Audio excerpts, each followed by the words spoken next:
Hahaha, ada mobil, silakan lewat dulu mobil, habis itu saya yang lewat. Oke. Iya, boleh juga itu.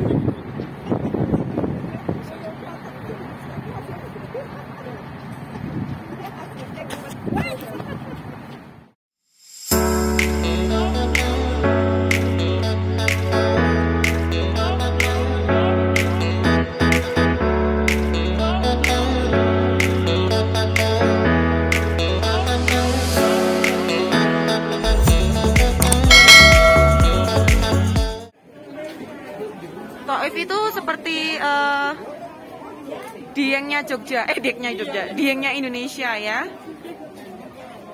Mau lihat ke itu nggak, toko parfum? Jadi di bagian ini ada tempat ruang promosi, ada kafe dan ada tentunya ada toko parfumnya. Nah, nih lihatlah ngejumbel kayak gitu. Ini bunga-bunganya.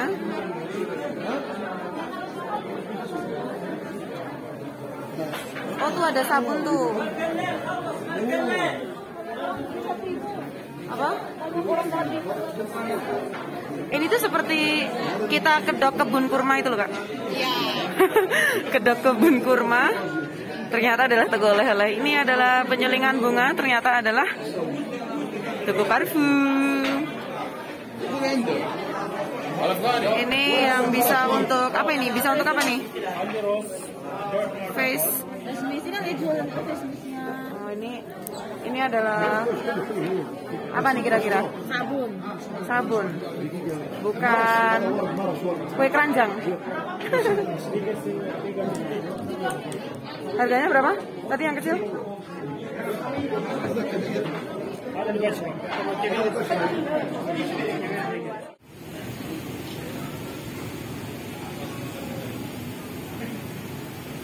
Lagi ada di penyulingan bunga.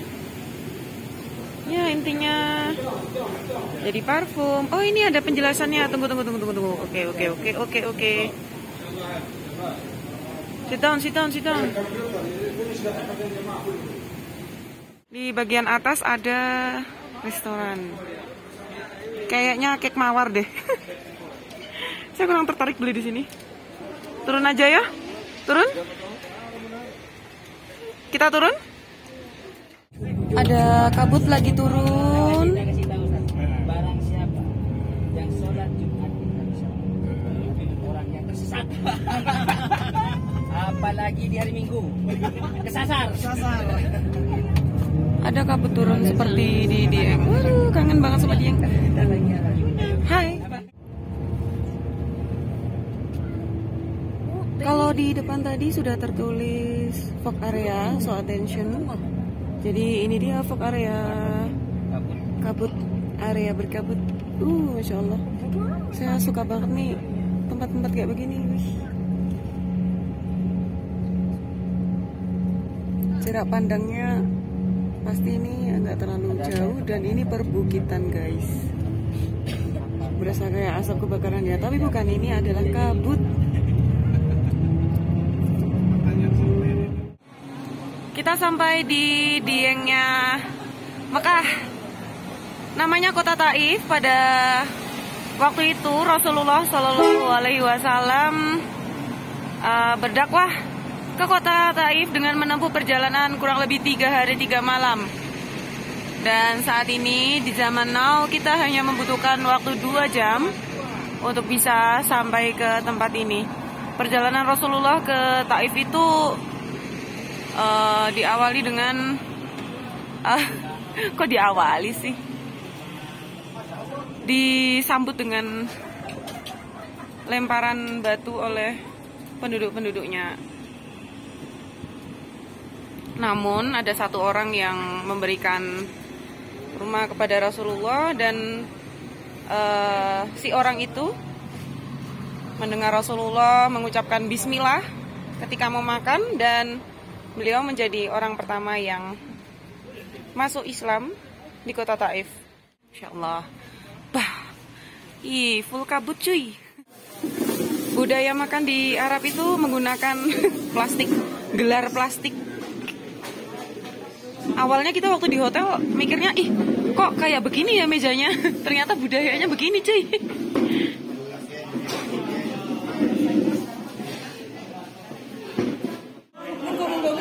Ini bersih. Ini. Mau ditumpahin di sini. Bersih.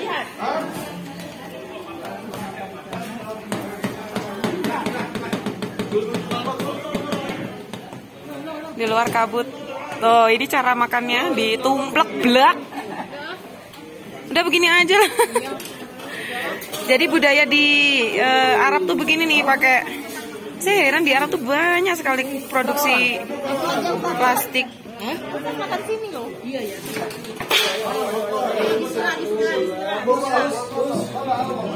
Selamat makan.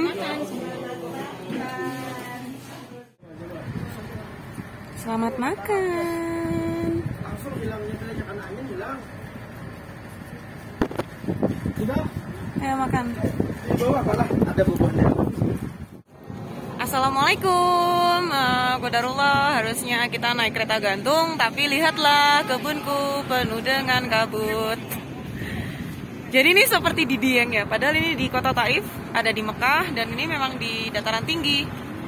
Rencananya kita mau naik kereta gantung, tapi karena kabut seperti ini percuma ya kalau bayar mahal, tapi nggak bisa lihat keadaan sekitar. Jadi artinya apa?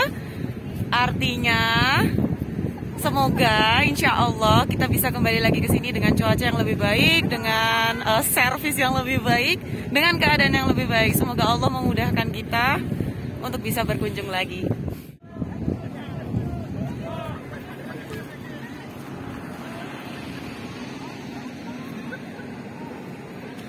Kota sejarah Rasulullah saat berdakwah di sini, dengan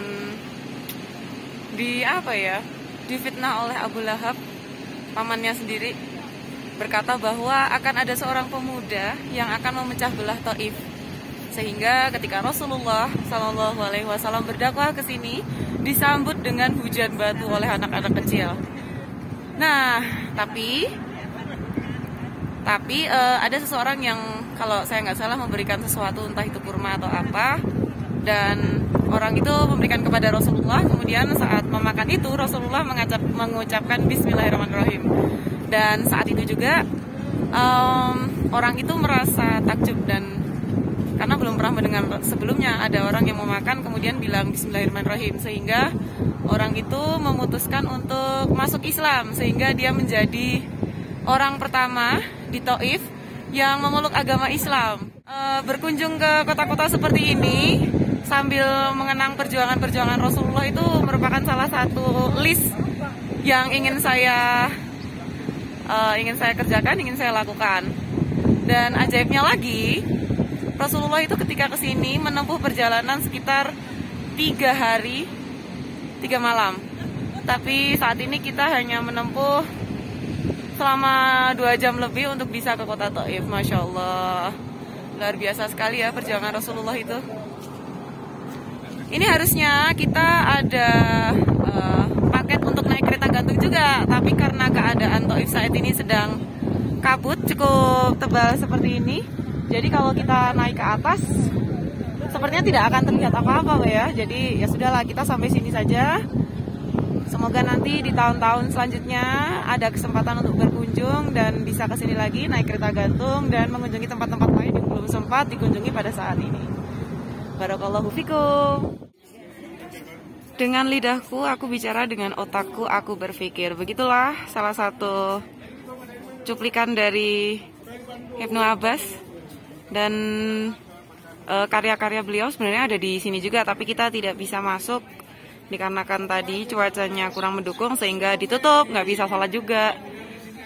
Beliau karena baik terhadap Rasulullah, maka Rasulullah mendoakan beliau, dan akhirnya itu tadi, beliau jadi salah satu orang yang pandai dalam hadis-hadis dan juga dalam hukum-hukum seperti itu.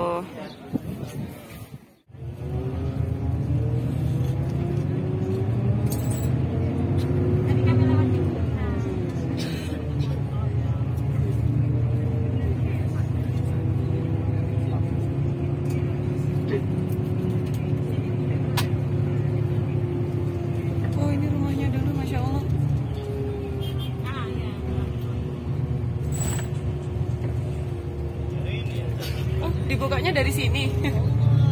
Oh. Assalamualaikum warahmatullahi taala wabarakatuh. Ini di sebelah kanan. Ini Masjid Aqdas.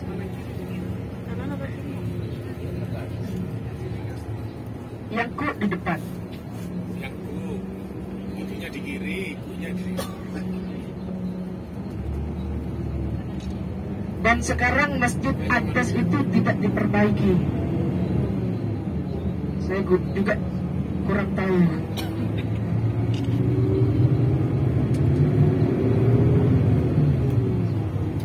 Aqdas seorang budak dari tuannya yang bernama Rabi'at, seorang budak yang bekerja sebagai dari pohon anggur, yang merawat pohon anggur dari Rabi'at. Di saat melihat Rasulullah Sallallahu Alaihi Wasallam, dan Bapak Ibu, mari kita lihat di atas kita ada batu besar yang diganjal dengan batu kecil. Oh, itu dia, Masya Allah. Dan di bawah ini merupakan Masjid Ku. Kenapa dinamakan Masjid Ku atau disebut dengan Masjid Siku? Di saat Rasulullah Sallallahu Alaihi Wasallam merasa kelelahan karena dihujani dengan batu, dihujani dengan kotoran, bahkan wajah Rasulullah Sallallahu Alaihi Wasallam berlumuran dengan darah. Dari sekujur badan Rasulullah Sallallahu Alaihi Wasallam berkucuran dengan darah, sehingga Rasulullah Sallallahu Alaihi Wasallam istirahat di Masjid Ku yang ada di bawah. Rasulullah Sallallahu Alaihi Wasallam bersandar kepada batu yang awalnya batu tersebut keras. Di saat disandari oleh Rasulullah Sallallahu Alaihi Wasallam yang awalnya batu keras menjadi empuk. Masya Allah. Dan di atas ada batu besar yang ingin digulingkan oleh kaum Bani Syakif yang tidak menerima kedatangan Rasulullah Sallallahu Alaihi Wasallam di kota Taif. Penduduk kota Taif ataupun penduduk Bani Syakif yang tidak menerima ajaran Rasulullah Sallallahu Alaihi Wasallam, karena sebelum Rasulullah tiba di kota Taif, di mana Abu Jahal memberikan pengumuman kepada seluruh penduduk Taif bahwa akan ada seorang pemuda, yaitu keponakan saya, yang akan datang ke kota Taif, yang ingin memecah belah kota Taif. Dan juga dari Abu Jahal dibilang bahwa Rasulullah SAW itu seorang penyihir.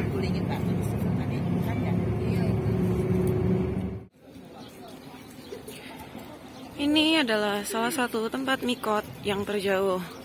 Kita di sini bukan mengambil mikot sih, tapi mau sholat zuhur dan asar jamak. Hujan lagi. Hah? Hujan lagi. Hujan lagi. Begitulah cuacanya, panas hujan. Jadi staminanya harus bagus, jaga kesehatan. Begitu habis kena panas jangan langsung minum es, nanti bisa jeklek tuh. Kalau saya sih pusing biasanya. Nah, ini dia nama tempatnya, Mikot Kon Al Manazil Al Sail Al Kabir.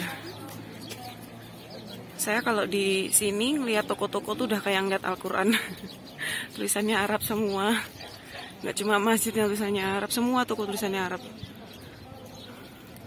Oh, di sini juga ada. Tempat wudhunya ya, Kak ya. Jauh kali kita wudhunya. Dengan munculnya suara ini berarti video kali ini akan segera berakhir. Tapi sebelumnya besar harapan saya semoga dengan ini semua bisa menambah pengetahuan dan dapat menambah rasa cinta kita kepada Rasulullah Shallallahu Alaihi Wasallam. Terima kasih ya buat kamu yang sudah menyaksikan sampai akhir. Wassalamualaikum warahmatullahi wabarakatuh.